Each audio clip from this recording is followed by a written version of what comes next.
যুক্তরাষ্ট্র ইরানের নেতৃত্বের হাসে অপমানিত ওর বলে কঠোর মন্তব্য করছে জার্মান চ্যান্সেলর ফ্রিডরিখ। জার্মানির নর্থ রাইন ওয়েস্টফালিয়া অঙ্গরাজ্যর মার্সবার্গ শহরত শিক্ষার্থীসকললৈ এক অনুষ্ঠানত তে এই মন্তব্য করে।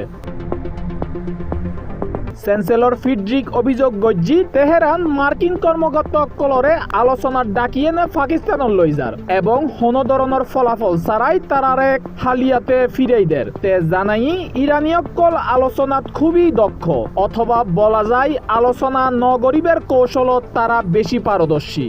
তারা আমেরিকানসকলরে ইসলামাবাদ পর্যন্ত লৈ যার এবং কোনো ফলাফল ছাড়াই হালিয়াতে ফিরাই দের। Jetzt wählen, zumal die Iraner offensichtlich sehr geschickt verhandeln oder eben sehr geschickt nicht verhandeln und die Amerikaner dann nach Islamabad reisen lassen und ohne Ergebnis wieder abreisen lassen. Da wird eine ganze Nation gedemütigt.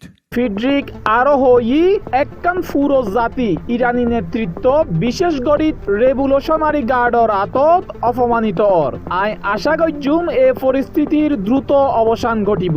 Durch die iranische Staatsführung, vor allem durch diese sogenannten Revolutionsgarden. তে ওয়াশিংটনের সামনে এই যুদ্ধতুন বাইর আইবের হনো কার্যকর পথ নদেখে। Friedrich উল্লেখ গজ্জি Ukraine সহ বিভিন্ন ইস্যুত ওয়াশিংটন ও ইউরোপের সম্পর্ক আগতুনি বেশ টানাপোড়েনত আছিল এবং ইরান যুদ্ধ এই দূরত্বরে আরো বাড়াই দিই।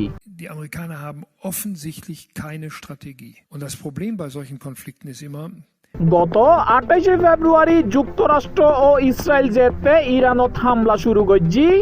এতে জার্মানি বা ইউরোপীয় দেশ ইগনুলয় কোনো ধরনের পরামর্শ নগরে বলে স্মরণ করাই দিই এই জার্মান চ্যান্সেলর। বর্তমান পরিস্থিতিরে ইরাক ও আফগানিস্তান যুদ্ধর ওয়ারে তুলনা করিয়ে নেতে জানাই যদি জানতাম পরিস্থিতি 5-6 সপ্তাহ ধরিয়ে নে এভাবে চলিব এবং ক্রমেই হারাপ হইব তৈলি আই ট্রাম্পরে আরো জোরালোভাবে হামলা নগরী বেল্লাই মানা করতাম।